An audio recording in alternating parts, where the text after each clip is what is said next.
chapter 82, a psalm of Asaph.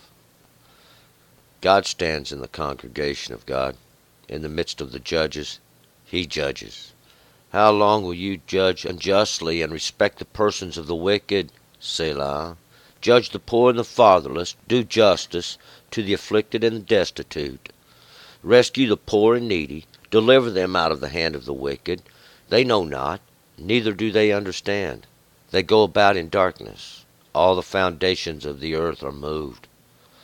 I said, you are godlike beings, and all of you sons of the Most High.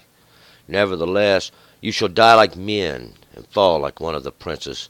Arise, O God, judge the earth, for you shall possess all the nations.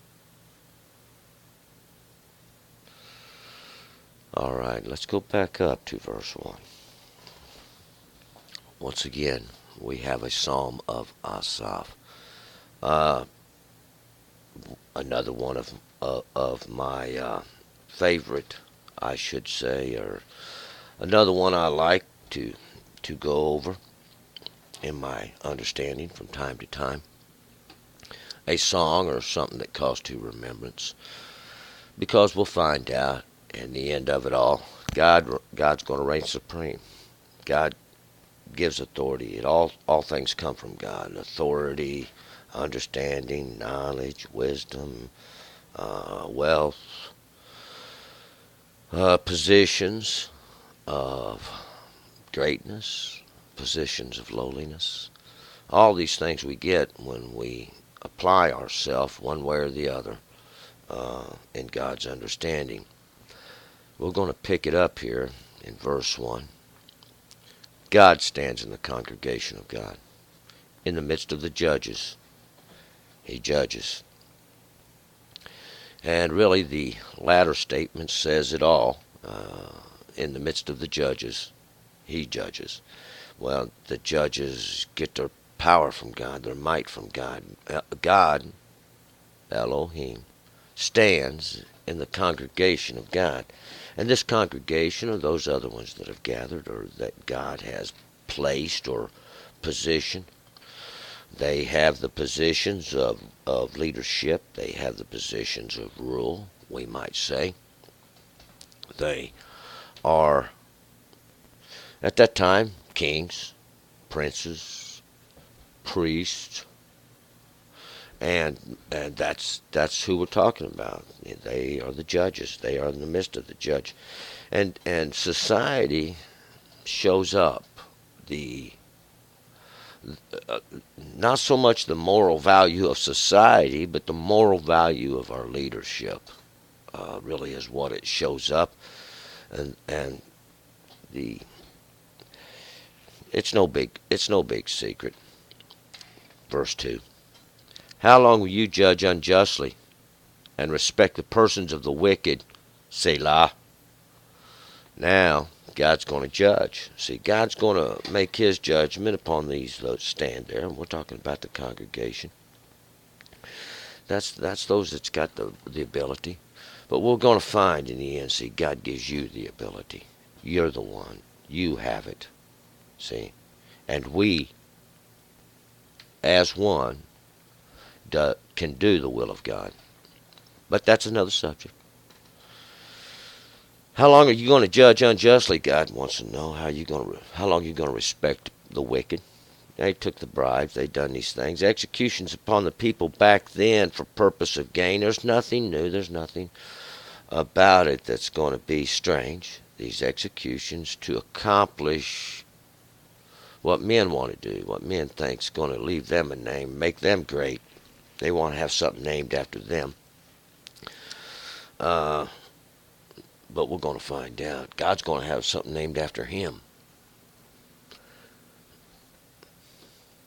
3. Judge the poor and fatherless. Do justice to the afflicted and the destitute. Judge the poor and the fatherless, and do justice to the afflicted and the destitute. And that's all God ever commanded, that you keep the law. But to judge the poor and fatherless is to look out for those. Look out for those that don't have much. Seems like every time, it seems like a worldwide problem that the the separation. The poor, we're not talking about necessarily just because you don't have any money. See? And we ain't talking about the fact that you just ain't got a father, because this applies to those as well. Those that have need, those that have things they could use. The fatherless are those that don't have an instructor, they don't have a teacher, they don't have somebody to guide them in the correct paths. They need the law of God when it all boils down to it, and we're going to find out it's been being cut off in the land. To do justice to the afflicted and the destitute, those that are seem to be stuck in their sin and think it's all right. They don't know any better. We're going to find out. 4. Rescue the poor and needy, deliver them out of the hand of the wicked. Now rescue the poor and needy,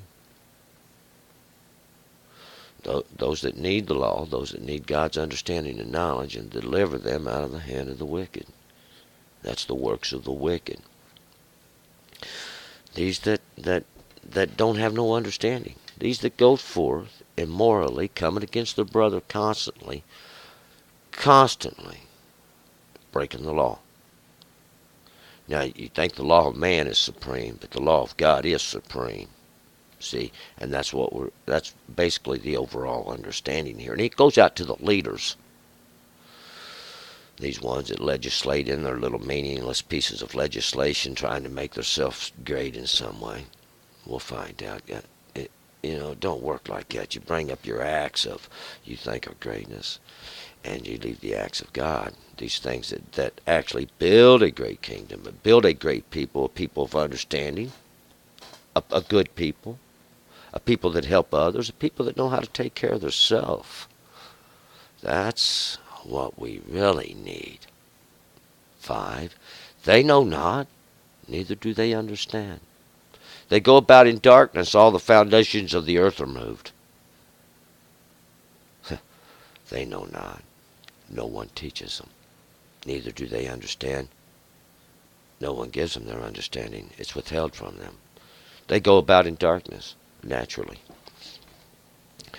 Because when we ain't got no understanding, when we don't have a foundation, a solid place to walk, a place to cling to, God said, this is the rock. This is the rock. You've got to teach it to your children, teach it to the next generation, or this is what happens. They wind up in darkness. Darkness is a place that whether you don't have no understanding, there's no light, there's no proper perspective, no way to view things in a correct way to navigate, to get around these obstacles of immorality, these obstacles of perversion, these obstacles of wickedness, as they're just being referred to here. And we find out all the foundations of the earth are moved. They're out of course, so to speak. They're not correct.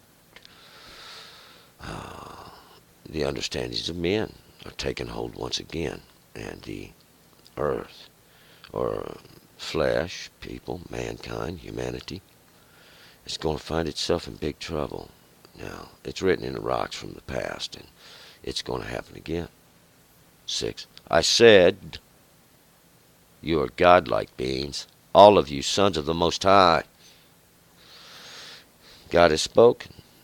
He said that you were godlike beings. He gave you the instructions. You placed it up. They put you in the position, and it's really for a purpose. We're going to see what God does to you. See, you're the leaders. You're the one that took the position. It was kind of like a backfire situation.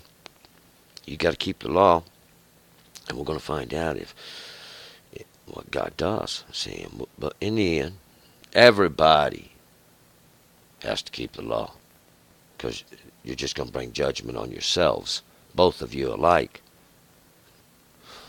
All of you are sons of the Most High. Everybody's a children of God. God says, I created you. In my image, I created you. By His power, by His strength, by His ability, in the image of. in the image of, in the aspects with with ability.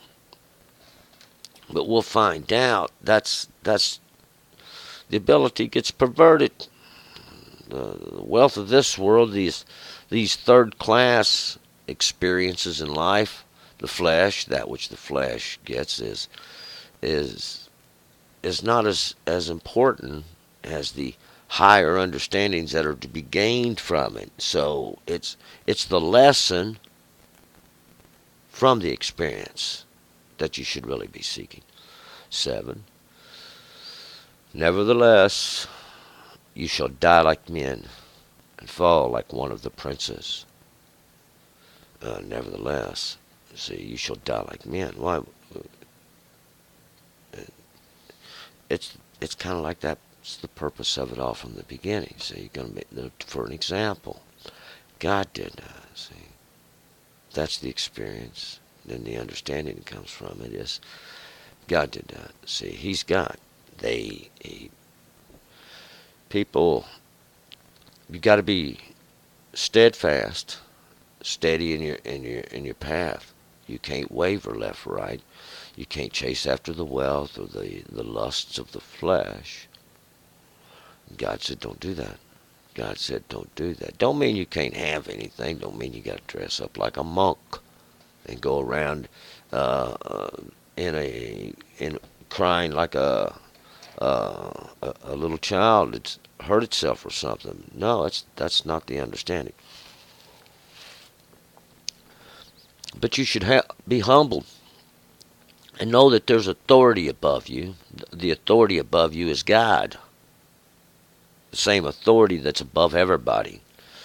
And it's a point I've been trying to make is that if you are right according to the law of God, you'll make the law of man of no effect. 8. Arise, O God, judge the earth, for you shall possess all the nations. Arise and judge the earth. Let them know. Let them cause them to understand your judgments that are in the earth. These things that are plain as day. You ain't got to be a rocket scientist to figure these things out. God reigns supreme. God controls all the nations. It don't matter who you are, what language you speak. Has nothing to do with anything. See, God did that in the beginning, causing contention and strife at the towers of Babel, at the towers of confusion, when mankind tried to exalt himself to some form of position. Well, no, that's the wrong aspect of it. It's not to have authority over others. It's to learn to manage our own authority over ourself.